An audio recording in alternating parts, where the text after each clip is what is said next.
Yang kecil-kecil macam dia. Yang kecil-kecil macam dia.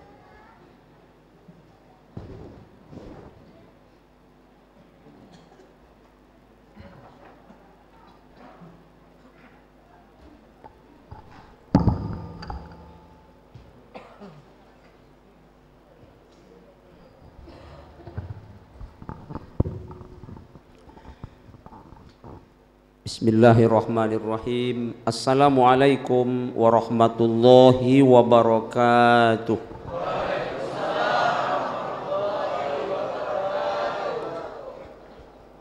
Alhamdulillah wassalatu wassalamu ala rasulillah. La hawla wa la quwata illa billah.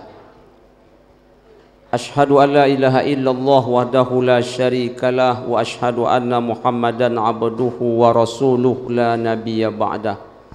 Rabbi shrah li sadri wa yassir li amri wahlul 'uqdatam min lisani yafqahu qawli. Qala Allah Ta'ala fil Qur'anil Karim, a'udzu billahi minasy syaithanir rajim. Ya ayyuhalladzina amanu dakhulu fis silmi kaffah wa la tattabi'u khutuwatis syaitan innahu lakum aduwwum mubin.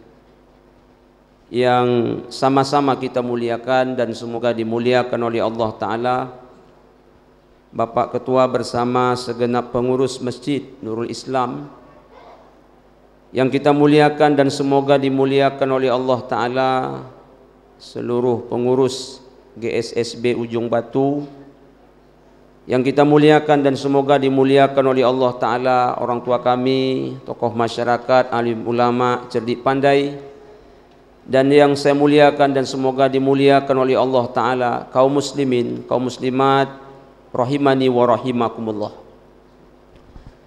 Mari kita bersyukur kepada Allah Subhanahu wa Ta'ala. Kita ucapkan alhamdulillahi rabbil alamin. Dapat kita memenuhi undangan Allah Ta'ala untuk hadir ke rumahnya di subuh yang berlimpah barakah ini. Guna dan tujuan mendirikan salat fardu subuh berjamaah serta duduk di majlis ilmu yang berlimpah barakah. Semoga Allah Subhanahu wa Ta'ala menerima rangkaian ibadah kita di subuh ini. Amin ya rabbal alamin. Kemudian mari kita perbanyak solawat dan salam. Kita mohonkan kepada Allah Ta'ala semoga senantiasa dilimpahkan kepada Nabi Muhammad sallallahu alaihi wasallam. Kita ucapkan Allahumma salli ala sayyidina Muhammad wa ala ali sayyidina Muhammad. Dengan sering bersolawat, semoga dengan izin Allah Ta'ala kita mendapatkan syafaat dari Nabi Muhammad sallallahu alaihi wasallam di hari akhirat nanti. Amin ya rabbal alamin. Kaum muslimin, kaum muslimat, tamu-tamu Allah yang mulia,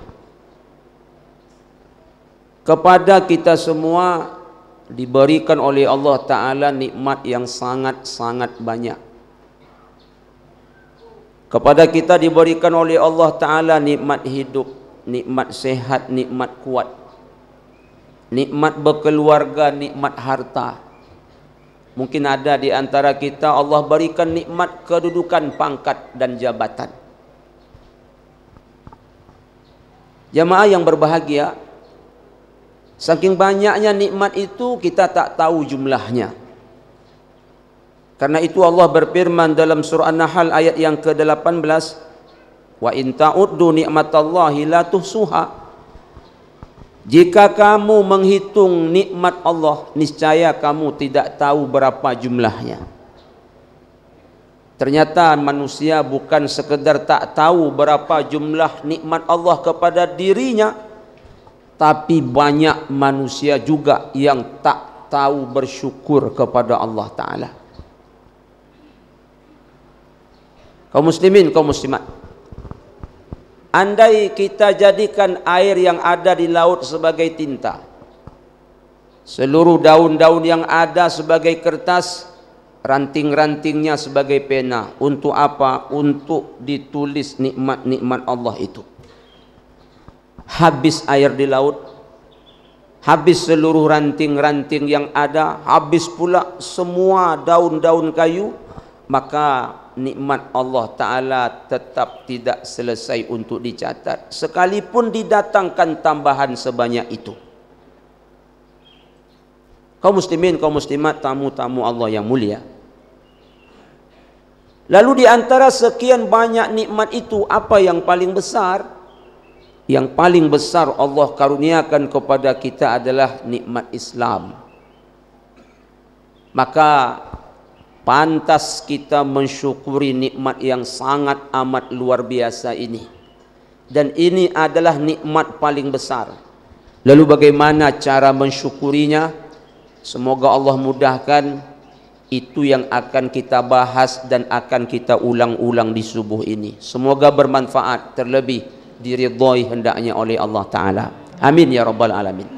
Baik jamaah, tamu-tamu Allah yang mulia, yang pertama, kita mesti bangga menjadi orang Islam. Kenapa kita mesti bangga menjadi orang Islam? Karena ketika menjadi orang Islam, kita mendapatkan kehormatan yang sangat luar biasa dari Allah Subhanahu wa Ta'ala. Terbayangkah oleh jemaah kalau kita dapat kehormatan dari Bapak Gubernur? Kita pasti bangga. Apalagi kita mendapatkan kehormatan dari Bapak Presiden, kita pasti bangga dan benar-benar berbahagia. Maka ketika kita menjadi orang Islam, kita dapat kehormatan bukan dari Bapak Gubernur, bukan pula dari Bapak Presiden, tapi dari yang menciptakan gubernur dan presiden. Itulah Allah Ta'ala. Jadi kita ini bukan manusia sembarangan. Kita orang Islam ini manusia spesial. Kita ini manusia pilihan. Kita ini manusia istimewa. Dalam Al-Quran Allah istilahkan dengan khaira ummah, umat terbaik. Maka sekali lagi, banggalah menjadi orang Islam. Jangan takut, jangan malu, jangan minder menjadi orang Islam. Kenapa saya katakan demikian? Banyak tuduhan di luar sana terhadap agama ini. Terdengar oleh kita, kadang-kadang agama ini disebut dengan fundamentalis. Kadang-kadang terdengar tuduhan kalau ini agama melahirkan para teroris. Ini agama radikalis. Al-Quran kita sering dihina, Nabi kita pun sering dihina. Terserahlah apa kata mereka. Yang jelas, al-Islamu ya'lu wa la yu'la alaih. Islam tinggi, tak ada yang lebih tinggi daripada Islam. Orang di luar sana takkan bisa menghancurkan Islam ini. Yang menghancurkan orang Islam ini, orang Islam itu sendiri. Jemaah, tamu-tamu Allah yang mulia, dalam situs resmi PBB katanya di 2020 kemarin jumlah penduduk bumi ini 7,7 miliar. Entah ya entah tidak, wallahu a'lam. Jemaah kalau tak percaya, pulang nanti dari sini hitung sendiri. 7,7 miliar itu yang Islam 1,7. Sisanya yang 6 miliar kafir, dalam kurung non muslim. Mungkin muncul pertanyaan, Pak Ustadz, kenapa yang Islam sedikit, yang non muslim banyak? Jawabannya, mulai dulu sampai kini pengikut kebenaran itu memang tak banyak. Yang banyak itu biasanya penentang-penentang kebenaran. Apa bukti? Nabi Nuh alaihissalam membawa kebenaran dari Allah sebagai Rasul selama 950 tahun. Yang mengikut cuma 10 orang.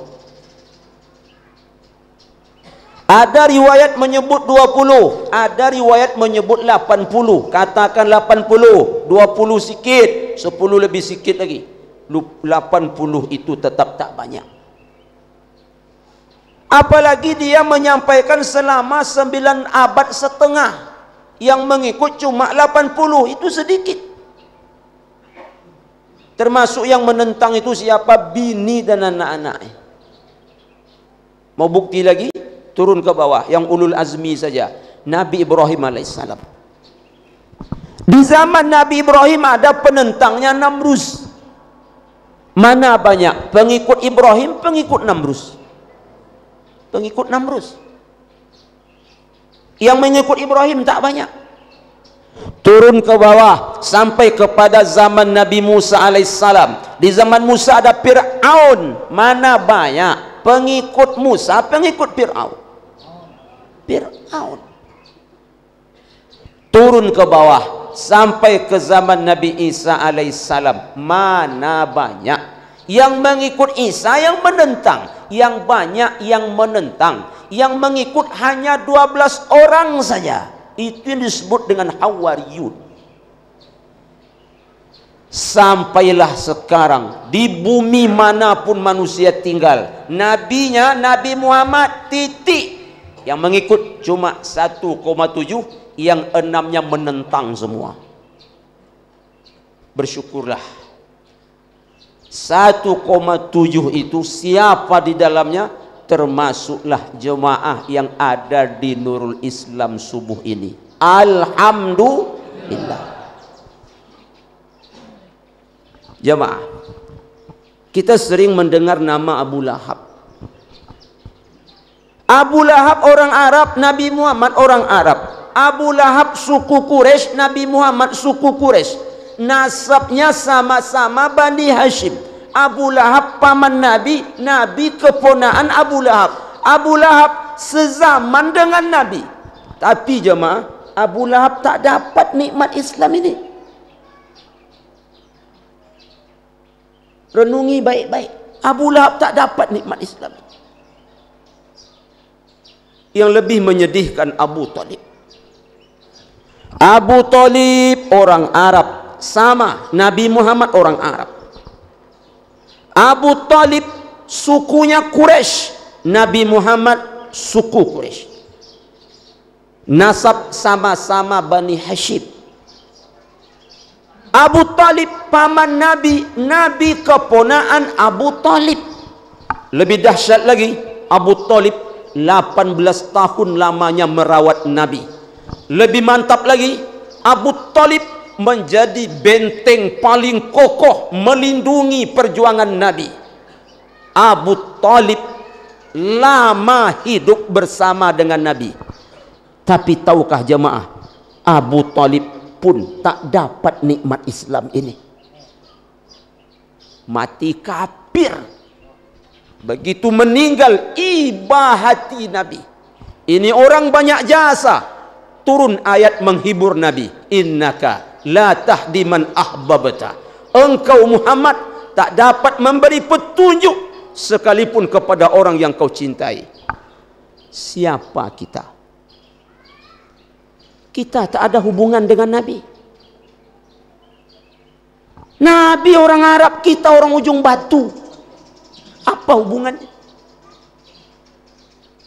Nabi suku Quraisy, kita suku Melayu, suku Ocu, tak ada kait mengait sedikit pun.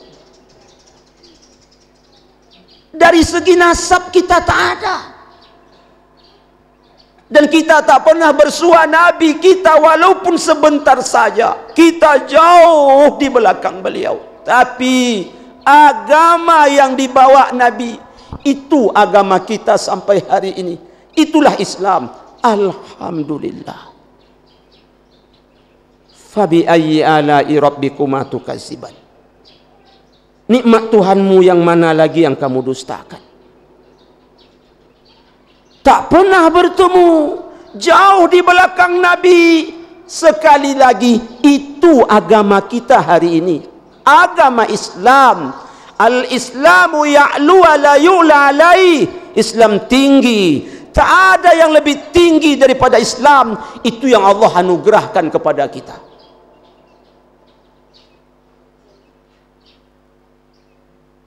Pak Ustaz, kita akan tinggal di NKRI. Iya. Menurut Pak Ustaz, bagaimana agama-agama yang lain? Keberadaannya mesti kita terima. Keberadaannya mesti kita akui. Tapi kebenarannya jangan diterima dan jangan diakui. Apa sebab? Karena memang tak pantas untuk diakui. Karena memang tak benar. Apa alasannya? Inna dina indallahil Islam. Al-Imran 19. Agama di sisi Allah hanya Islam. Yang lain, wa may yabtaghi ghairal islami dina fala yuqbal min wa huwa fil akhirati minal khasirin. Yang mencari agama selain Islam tak diterima, di akhirat rugi. Al-Imran 85. Al-yawma akmaltu lakum dinakum wa atmamtu alaikum ni'mati wa raditu lakumul islama dina. Hari ini aku sempurnakan agama kalian, ku cukupkan nikmatku buat kalian, aku ridha Islam agama kalian. Jemaah yang berbahagia, sesuatu itu kalau tinggi nilainya, itu mahal harganya dan susah mendapatkannya. Makanya mobil-mobilan mainan anak-anak dengan mobil Fortuner, yang senang membeli mobilan, yang susah membeli Fortuner. Apa sebab? Mobilan murah, Fortuner mahal. Begitu juga mutiara. Mutiara tak ada di pinggir lautan. Kalau ada mutiara pinggir lautan, saya di kampung tinggal. Mana kampung Pak Ustaz? Bengkalis. Kampung kami pinggir laut. Tinggal kutip mutiara, kaya saya. Tapi karena mutiara tak ada di pinggir pantai, pindah ke Pekanbaru mencari hidup.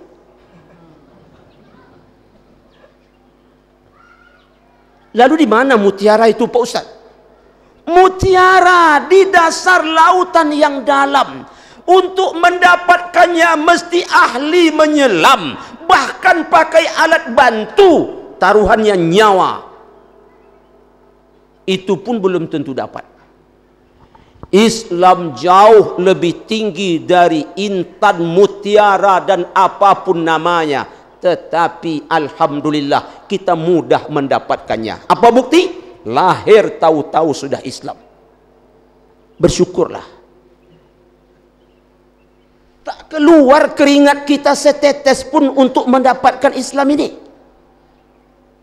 Tak ada darah kita tumpah mendapatkan Islam ini. Lahir tahu-tahu Islam. Bersyukurlah. Apalagi dulu waktu lahir diazankan. Pak Ustaz, kalau waktu lahir tak diazankan, tetap Islam Pak Ustaz, tetap Islam.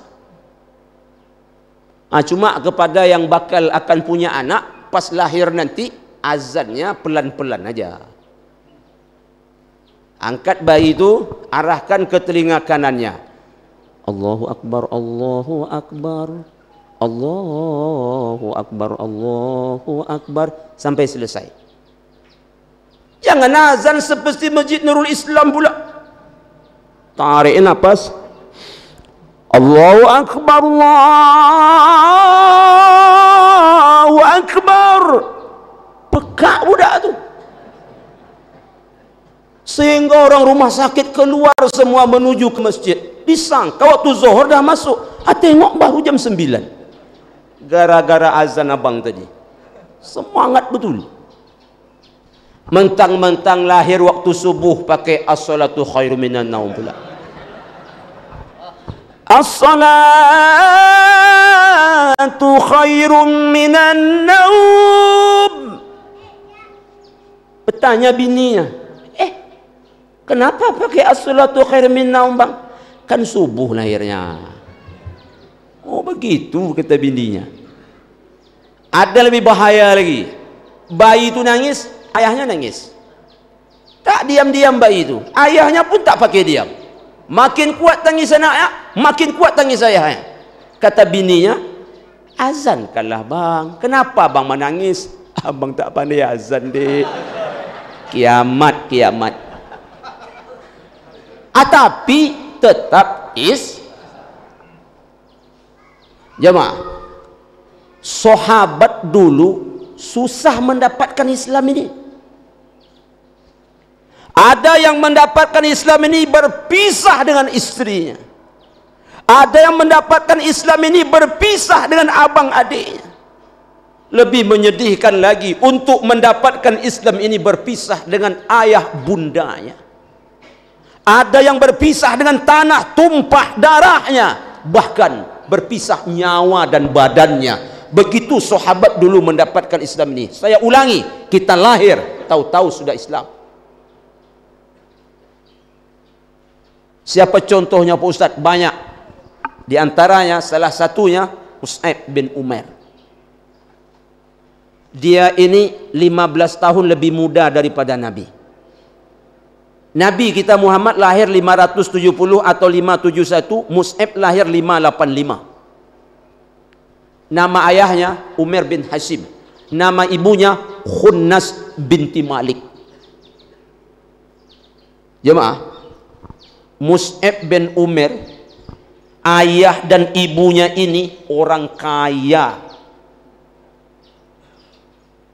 Sehingga jemaah, ibunya khusus memanja-manjakan Mus'ab.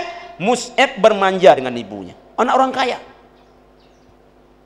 Khunnas binti Malik, ibu Mus'ab, sayang sesayang-sayangnya kepada Mus'ab. Mus'ab pun sayang kepada ibunya. Mus'ab bin Umair itu ganteng jemaah. Saya ni ganteng, ganteng pula dia daripada saya. Jemaah ni ketawa mengejek atau ketawa asli? Kaum muslimin, kaum muslimat, Mus'ab bin Umair, kalau dia memakai pakaian, itu pakaian paling mahal. Kalau Mus'ab bin Umair memakai minyak wangi, itu minyak wangi paling harum. Kalau dia minum, itu minuman paling enak. Kalau dia makan, itu dipastikan makanan paling lezat. Kalau dia tidur, itu alas tidurnya alas tidur paling empuk di dunia. Ini anak orang kaya, anak kesayangan, anak yang dimanja-manjakan, anak mama, anak papa. Sampai ke telinga Mus'ab nama seorang bernama Muhammad bin Abdullah. Siapa Muhammad ini? Utusan Allah. Apa yang dia bawa? Islam. Jemaah, muncul niat di hati Mus'ab untuk masuk Islam. Jadi Islam ini anugerah. فَمَنْ يُرِدِ اللَّهُ أَنْ يَهْدِيَهُ يَشْرَحْ صَدْرَهُ لِلْإِسْلَامِ. Surah Al-An'am 125. Siapa yang Allah menginginkan untuk diberikan petunjuk kepadanya, akan Allah bukakan hatinya untuk menerima Islam. Jemaah, pergilah Mus'ab menemui Nabi Muhammad SAW. Kemana Pak Ustaz? Di rumah sahabat Arqam bin Abi Arqam, dekat Bukit Safa. Tapi rumah itu tak ada. Karena apa? Pelebaran masjid dan pelebaran tempat sa'i. Terbayang tak oleh Mus'ab resiko yang akan dia hadapi kalau masuk Islam? Terbayang. Apa resikonya? Pasti disiksa. Ujung-ujungnya mati. Tapi bagi Mus'ab ini, yang jadi pikiran Mus'ab justru ibunya. Itu yang jadi pikiran Mus'ab. Bagaimana nanti ceritanya kalau sudah jadi Islam? Karena dia sayang dengan ibunya. Ibunya sayang dengan dia. Ibunya memanja-manjakan dia, dan dia bermanja-manja dengan ibunya. Itu yang jadi pikiran. Kalau siksa, dia siap menghadapi. Mati pun sekali, dia siap hadapi. Tapi tekad Mus'ab betul-betul kuat. Kenapa dia tetap ingin jadi orang Islam? Untung-untung ibunya ngikut, karena ibunya sayang sama dia. Singkat cerita, sampai di rumah sahabat Arqam bin Abi Arqam, Islamlah Mus'ab bin Umair, lalu belajar bersama Rasulullah sembunyi-sembunyi agar ibunya tak mengetahui. Pada suatu ketika jemaah sampai ke telinga ibunya, yang menyampaikan siapa? Utsman bin Talhah. Ibu, apa? Dapat berita belum? Berita apa? Mus'ab anak ibu sudah masuk Islam. Mendengar itu 180 derajat, seketika sayang hilang berubah menjadi marah.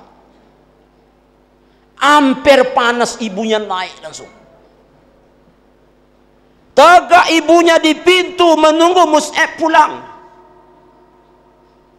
Jemaah, Mus'ab pun pulang. Dari kejauhan dia nampak ibunya berdiri di pintu. Dia sudah menduga, sepertinya ibunya sudah tahu. Maka Mus'ab membaca potongan-potongan ayat yang dia dapatkan dari Rasulullah. Terbayang tak oleh jemaah perasaan Mus'ab waktu itu? Sampai ke pintu, melayang tempeleng paling keras ibunya menuju pipinya. Tapi dengan pertolongan Allah Subhanahu wa taala, tiba-tiba tangan ibunya terkulai.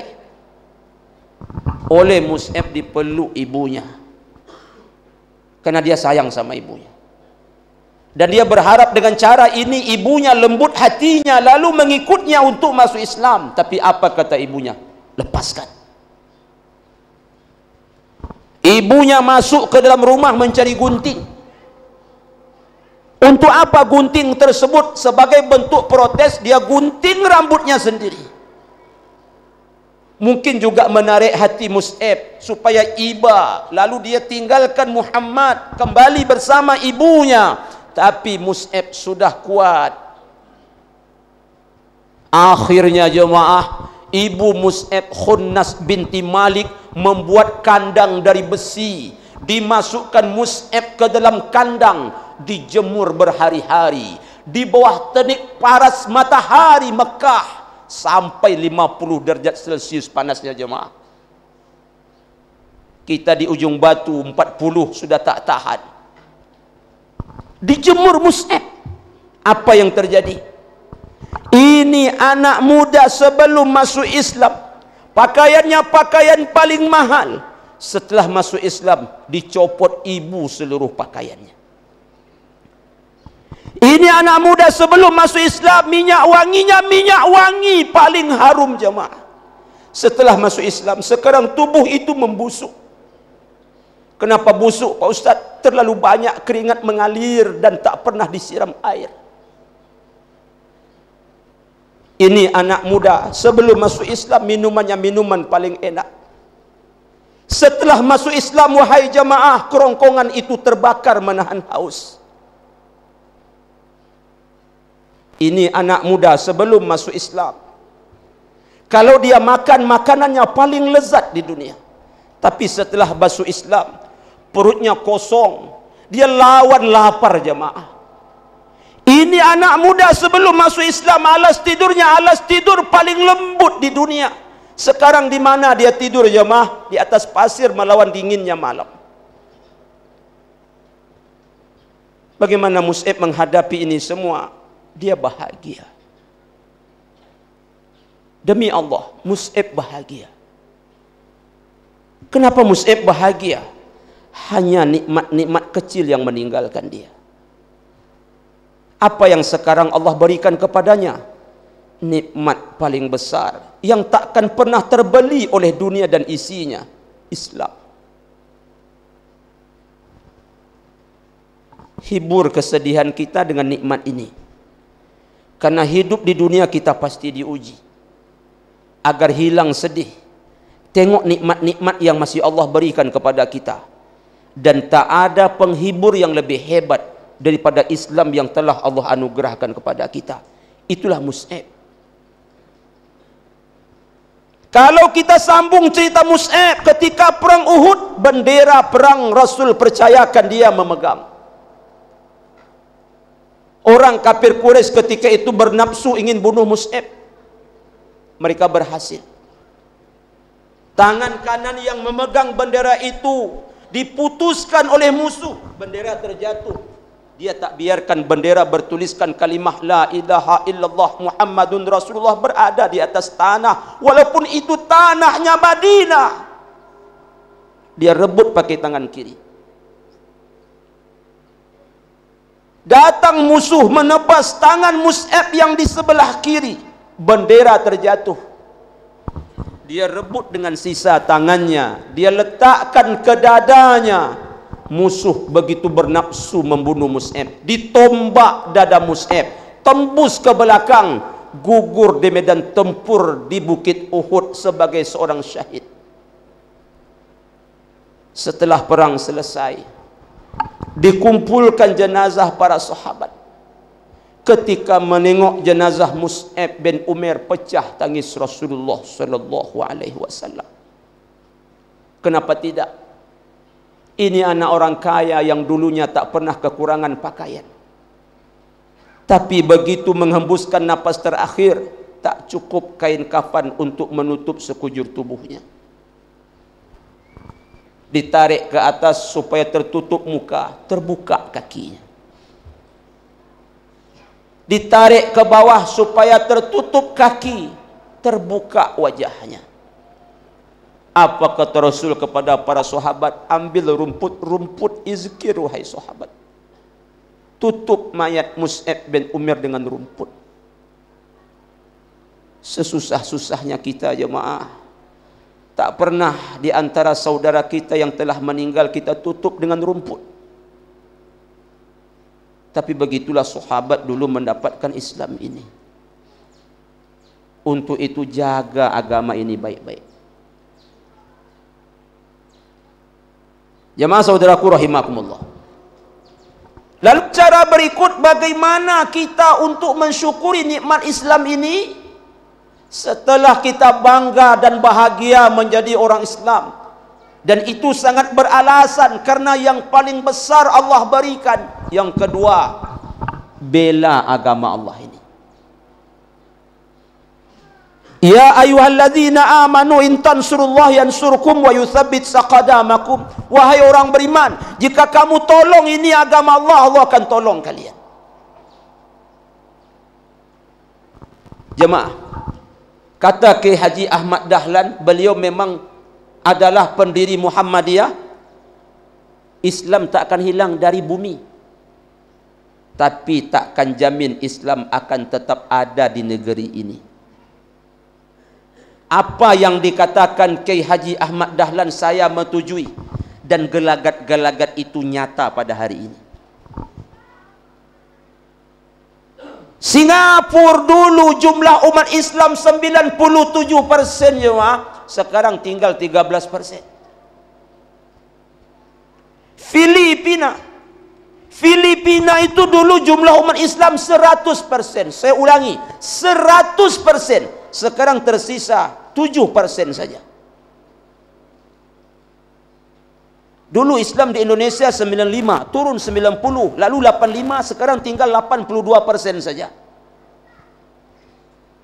Kalau ingin bukti sahih, siapa kita tak pernah dengar sejarah Andalusia yang meliputi 3 negara, Spanyol, Portugis, Prancis bagian selatan. Berapa lama Islam berkuasa di sana? 800 tahun jemaah. Sekarang tinggal cerita.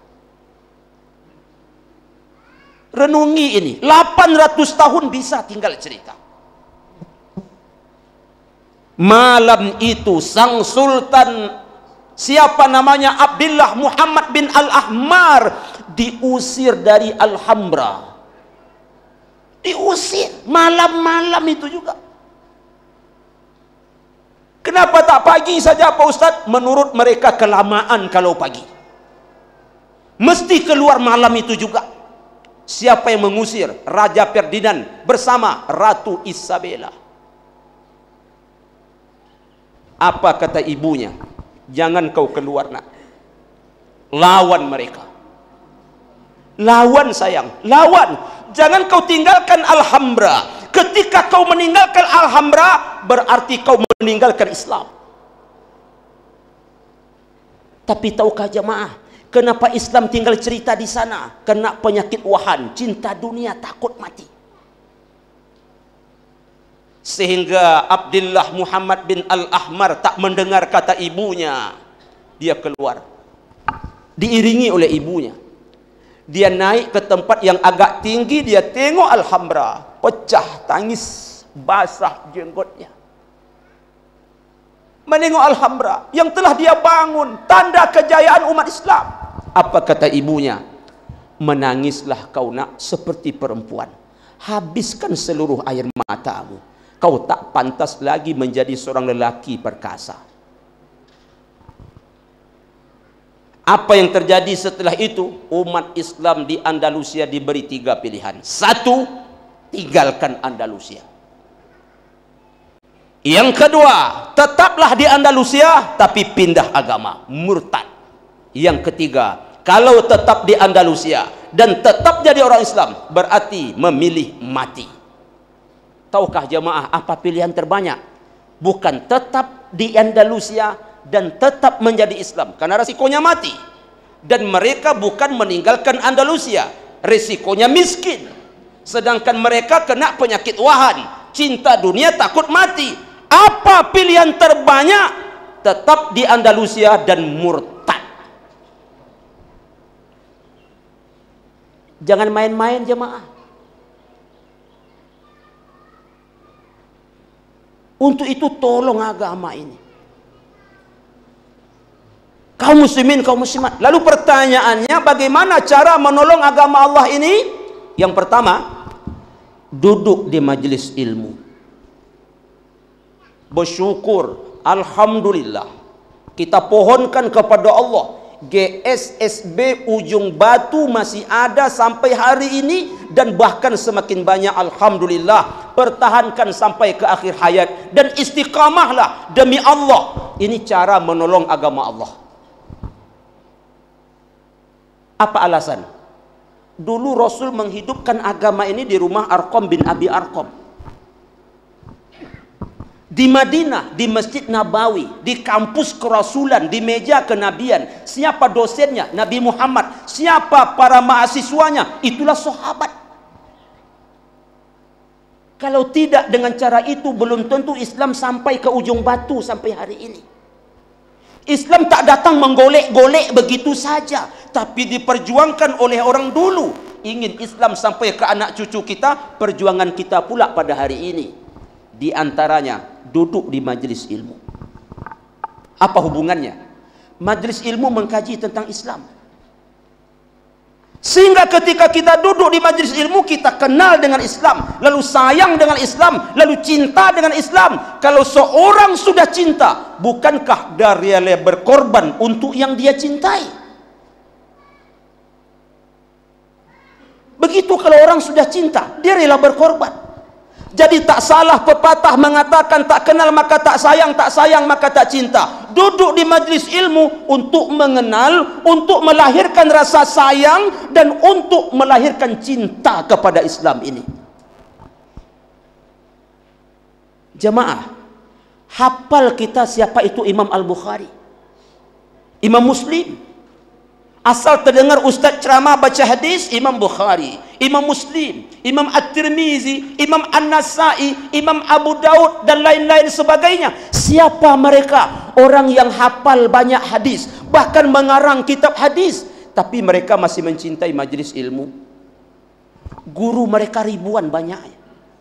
Mereka melalang buana dari satu majlis ilmu ke majlis ilmu yang lainnya. Mohon maaf, siapalah kita? Takkah kita malu kepada mereka? Udah berapa banyak kita hafal hadis? Udah berapa banyak kitab hadis yang kita karang? Kita sering dengar nama Imam Hanafi, Imam Maliki, Imam Syafi'i, Imam Hambali. Siapa mereka? Imam mazhab. Apa makna imam? Terdepan dalam segala ilmu. Kitab karangan mereka tak sedikit, ilmu mereka luas. Mereka masih mencintai majlis ilmu. Guru mereka ribuan banyaknya. Besok ke majlis ilmu ini, besok ke majlis ilmu ini, besok ke majlis ilmu ini. Persis seperti yang jemaah lakukan. Subuh besok di sini, subuh satu lagi di sini, subuh satu lagi di sini. Lalu siapa kita dibandingkan Imam Hanafi, Imam Syafi'i, Imam Maliki, Imam Hambali? Siapa kita? Takkah kita malu kepada mereka ini? Untuk itu jemaah, sekali lagi kita yang hadir istiqamahlah. Yang belum hadir diajaklah. Pasang target. Saya mesti bisa bawa 1 bulan 1 orang. Kalau kita bisa bawa 1 bulan 1 orang, setahun kita berhasil membawa 12 orang. Ini pahala yang tak sedikit jemaah. Ini pahala yang tak pernah terhenti jemaah. Berhenti kita jadi orang, pahala tetap Allah kirimkan ke kita. Targetkan 1 bulan 1 orang. Karena begini cara kita menolong agama Allah Ta'ala. Memang mohon maaf, ada sebahagian jemaah kadang-kadang ketika kita ajak duduk di majlis ilmu, apa dia katakan? Maleh boh. Apa dek maleh? Itu ke ji? Astagfirullah, sombongnya lagi. Apa dia bilang? Itu ya. Memang Islam tu itu-itunya je mak. Kalau ada yang menambah-nambah, yang mengurang-urangi, ya tu bahaya tu. Nabi kita itu tadi, tak pernah bertambah. Malaikat itu je jemaah yang kita ketahui. Al-Quran mulai ayat pertama sampai ayat terakhir itu je mak. Apa lagi? Begitu dia ajak, dia tak mau. Alasannya itu tadi. Tapi kalau kita simak-simak orang yang ngomong seperti ini, berarti ilmunya dah tinggi, kan begitu. Ternyata begitu kita tanya, cuma 2 doa yang dia dapat. Doa makan, doa masuk WC. Kadang-kadang terbalik pula baca. Nak makan terbaca doa masuk WC. Masuk WC terbaca doa nak makan. Diajak majlis ilmu tak mau.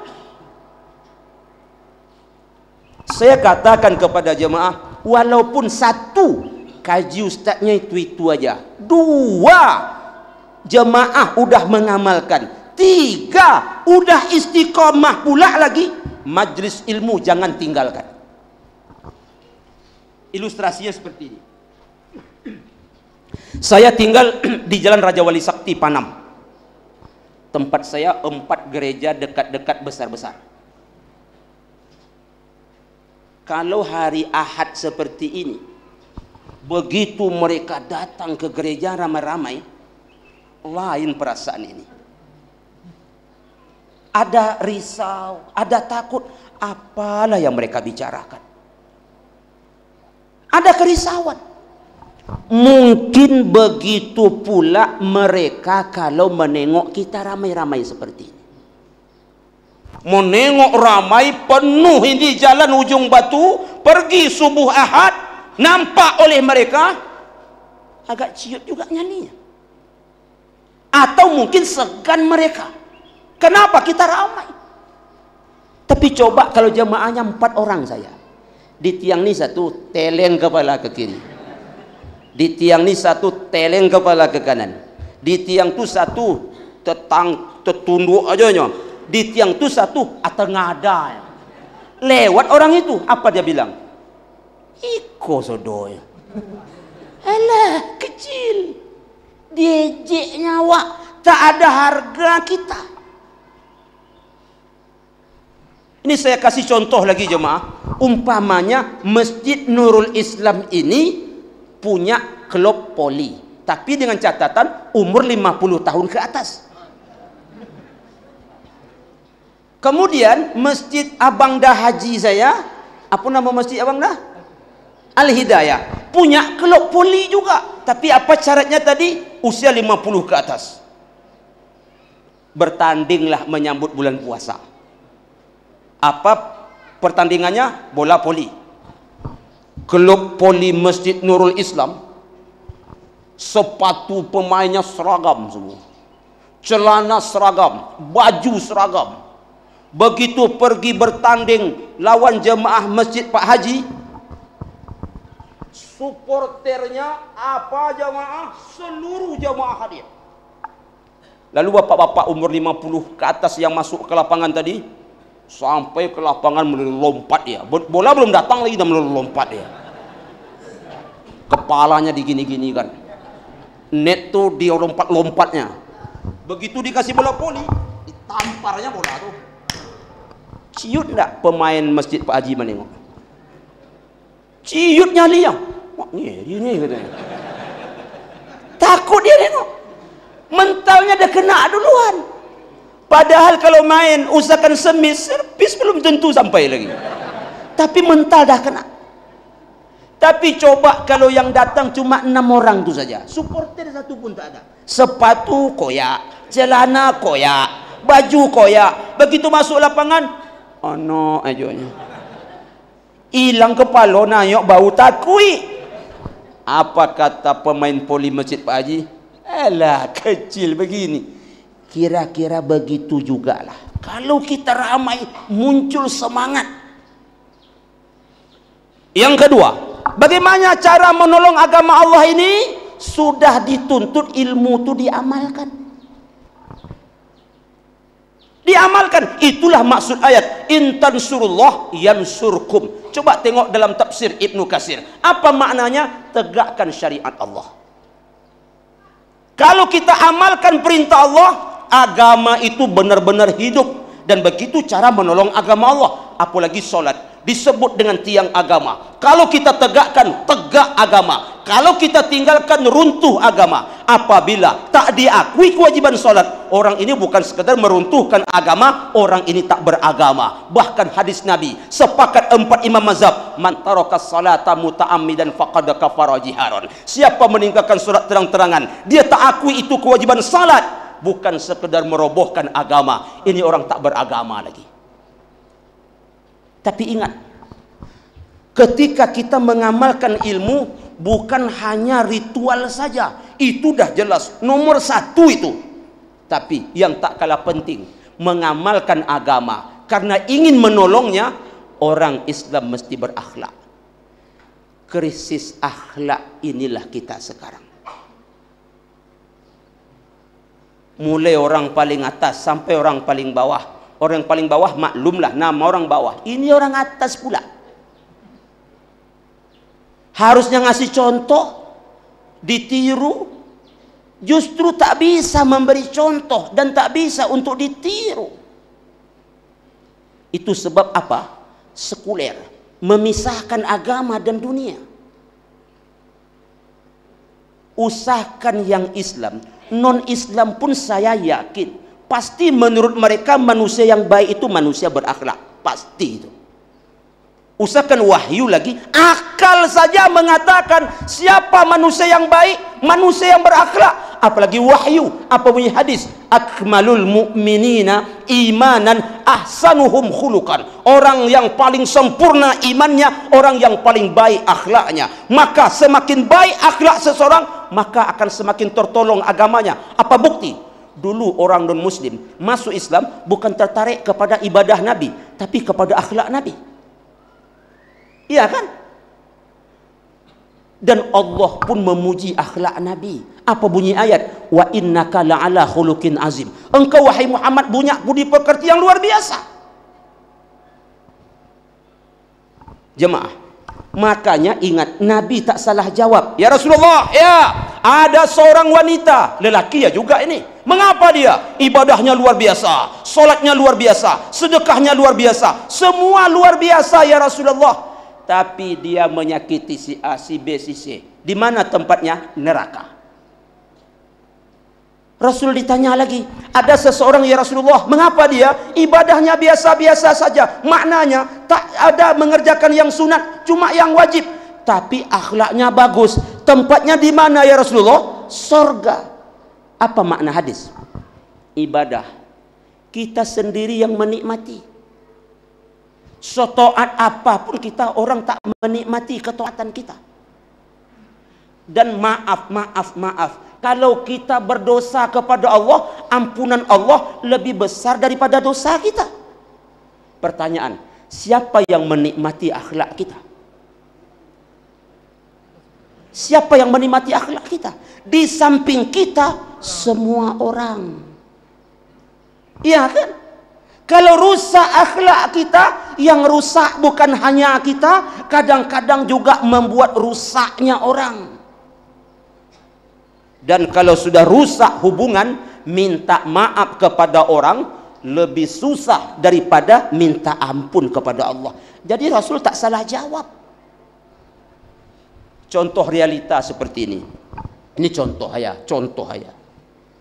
Istri kita 2. Ini contoh. Istri nomor 1, ibadah jangan tanya. Semua ibadah dia kerjakan dan itu istiqamah. Dahsyat enggak? Tapi sayang akhlaknya kurang. Ketika kita minta bikin teh, apa dia bilang? Buek surang. Ketika minta kopi, apa katanya? Buek surang. Ketika datang waktu makan, apa dia bilang? Masak surang. Beda istri nomor 2. Ibadahnya biasa saja, tapi akhlaknya luar biasa. Nampak kita tak perlu minta, apa dia bilang? Teh, susu, kopi, jus. Aduh Sonang dati. Datang waktu makan tak payah minta. Dia angkat nasi, piring, sambal lengkap, dia masukkan ke piring, kita tinggal cuci tangan, tinggal nyuap. Dia duduk pula di samping. Bahkan kadang-kadang datang tawaran. Ya yang suapkan bang. Aduh. Saya tanya, jujur, mana senang? Nomor 1, nomor 2? Kalau saya nomor 2 ya mah. Apalagi yang nomor 3. Akhlak bagus, ibadah bagus. Macam nak nambah nomor 4. Ibu jangan takut. Bapak cuma berani ketawa. Kalau mencoba, takut. Jadi jemaah, menolong agama Allah setelah dituntut ilmu, diamalkan. Bukan hanya ritual, karena ada orang hari ini asik ritual. Tak salah. Tapi dia tak pandai bersosialisasi. Ini yang salah. Kaum muslimin, ini panjang lagi nih. Ini gayanya mau sudah nih jemaah. Karena subuh lambat masuk, tentu lambat selesainya. Yang nomor 3, bagaimana cara menolong agama Allah setelah dituntut ilmu, diamalkan ilmu? Tak bisa tidak. Agama ditolong dengan dana. Zakat maka dikeluarkan. Mana bisa agama sampai ke tangan kita kalau tidak karena Abu Bakar, Umar, Utsman, Abdurrahman bin Auf, Tulhah bin Ubaidillah, Zubair bin Awam. Siapa mereka? Miliarder. Kita kan hafal ceritanya itu. Apa kata Rasulullah? Sahabat, tolong agama Allah ini, infakkan harta kalian. Kan begitu kata Rasulullah. Keluarkan zakatnya. Datang Umar mengantarkan infaknya. Rasul bertanya, berapa infakmu wahai Umar? Separuh dari hartaku ya Rasulullah. Allahu Akbar. Separuh jemaah. Umar itu orang kaya, dia kasih separuh. Kalau separuh dari 10.000, yo jemaah tak banyak. 5.000 yo. Dalam dompet 10, separuhnya berapa? Datang kota infak kasih 5.000, ringan. Tapi coba kalau sudah separuh dari 500.000, berapa? Lewat kota infak, udah mulai berat ya Pak. Apalagi separuh dari 10 juta. Duit 10 juta ya, lewat kota infak, separuhnya berapa? Sanggup. Berarti itulah baru kadar bantuan kita kepada agama ini. Mohon maaf. Sahabat Umar bin Khattab, dia kasih separuh dari keseluruhan hartanya. Makanya Islam sampai hari ini kena perjuangan mereka. Ingin sampai Islam ke anak cucu kita, perjuangan kita di hari ini. Datang Abu Bakar. Mengapa Abu Bakar mengantarkan impak sedekahnya? Bertanya Rasulullah, wahai Abu Bakar, berapa impak sedekahmu? Keseluruhan hartaku ya Rasulullah. Tak ada yang kau sisakan untuk anak dan istrimu? Tidak ada, kecuali Allah. Apalagi zakat tak bayar, ini keterlaluan. Kenapa Ustaz bilang keterlaluan? Cuma 2,5% dari keseluruhan harta. Umar dia kasih setengah, Abu Bakar dia kasih seluruh. Masa 2,5% ditahan-tahan? Awas nanti di akhirat. Wallazina yaknizuna az-zahaba wal fiddata wa la yanfiqunaha fi sabilillah fabashshirhu bi'azabin alim yauma yuma 'alaiha fi nari jahannam fatukwa jibahum wa junubuhum wa zuhuruhum hadza ma kanaztum faquzul 'adzaba bima kuntum taknizun. Disimpan-simpan harta itu, tidak diimpakkan ke jalan Allah, kasih info kepada mereka azab yang pedih. Apa azabnya? Allah panaskan sawitnya, karetnya, duitnya, segala macam hartanya. Setelah panas, Allah setrika ke seluruh tubuhnya, punggung, muka, lambungnya.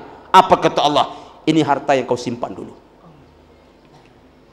Jangan sampai awak susah mencari harta, lalu harta itu menyusahkan pula kita di akhirat.